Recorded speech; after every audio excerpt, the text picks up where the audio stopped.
दोस्तों, मैं राम निरंजन जोशी आप सबके सामने आज भारत के एक ऐसे राजनेता के बारे में चर्चा करने आया हूँ जिसने जनता की आंखों में बहुत बड़े धोखे दिए हैं और उन्होंने अभी जैसे ही वो जेल से बाहर आए, उन्होंने हनुमान जी के नाम लेकर के जनता को फिर से ब्रग लगाने की कोशिश की। उन पर आज 2875 करोड़ शराब घोटाले का आरोप है। उन पर जो अब जो जांच होने वाली है उसमें लगभग 78,000 करोड़, जो एक बहुत बड़ी रकम है, जल बोर्ड घोटाला, उस पर भी उन पर जांच होनी बाकी है। 5,000 करोड़ क्लासरूम घोटाला, उस पर भी अभी उनकी जांच होनी बाकी है। 1,000 करोड़ नकली दवाई निर्माण घोटाला, उस पर भी अभी जांच होनी बाकी है। 4,000 करोड़ लैब एक्सरे घोटाला, उस पर भी अभी जांच होनी बाकी है।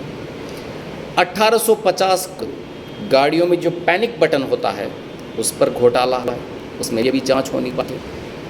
1,000 करोड़ की जो बसें खरीदी गई उसमें भी जांच होनी बाकी है। और सबसे बड़ी जो जांच उन पर होनी बाकी है वो है 125 करोड़ का जो उन्होंने शीश महल बनाया है, जिस पर उन्होंने कहा था सत्ता में आने से पहले कि मैं तो एक आम आदमी हूँ, ना तो गाड़ी के सुविधा लूँगा, ना कोई सरकारी सुविधा लूँगा, ना कोई सरकारी गाड़ी लूँगा, ना कोई बंगला लूँगा। मगर आज वो ये सब ऐशो आराम भोग कर रहे हैं। जनता के साथ उन्होंने बहुत बड़ा खिलवाड़ किया है।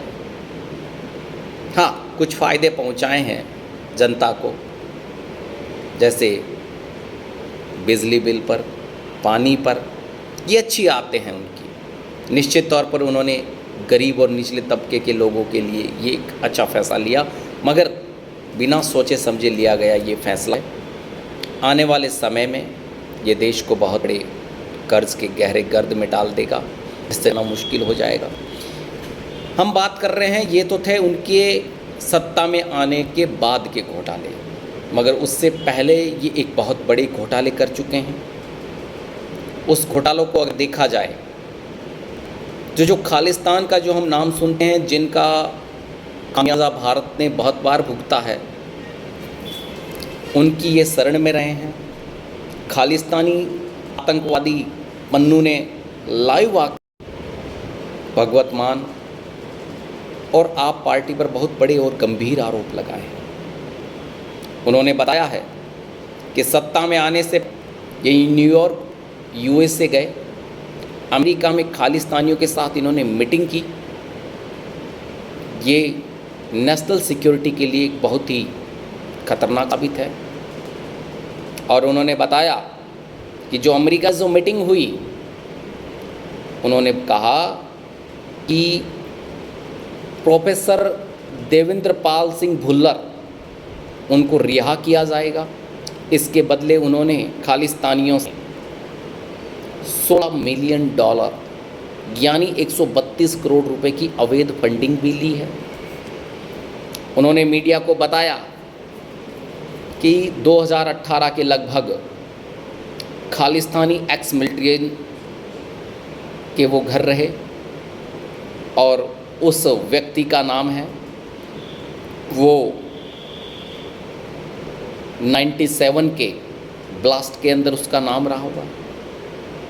और ये आरोप मैं नहीं लगा रहा हूँ, एक आतंकवादी पन्नू है जो खालिस्तानी आतंकवादी है, उसने अरविंद केजरीवाल, पंजाब के मुख्यमंत्री भगवंत मान और आप पार्टी पर ये गंभीर और गहरे आरोप लगाए हैं।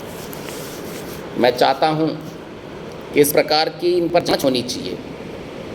इनके सबसे बड़े सहयोगी रहे जो अन्ना हजारे आंदोलन में इनके सहयोगी रहे, जिनका नाम था कुमार विश्वास।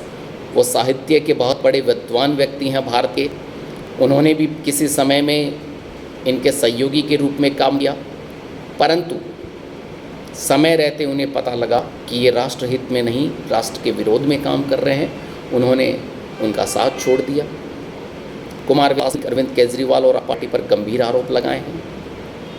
मैं भारत सरकार से निवेदन करना चाहता हूँ, ये मेरा निजी विचार नहीं, ये राष्ट्रहित का विचार है कि इन पर एनआईए जांच होनी चाहिए, और अगर ये दोषी पाए जाते हैं एनआईए जांच के अंदर तो एनए से लगना चाहिए, क्योंकि देश से गद्दारी पड़ेगी अरविंद केजरीवाल पर भारी। हम कुछ भी सहन कर सकते हैं, देश के साथ गद्दारी, धर्म के साथ गद्दारी, ये हम कभी बर्दाश्त नहीं करेंगे। भारत माता की जय। वंदे मातरम।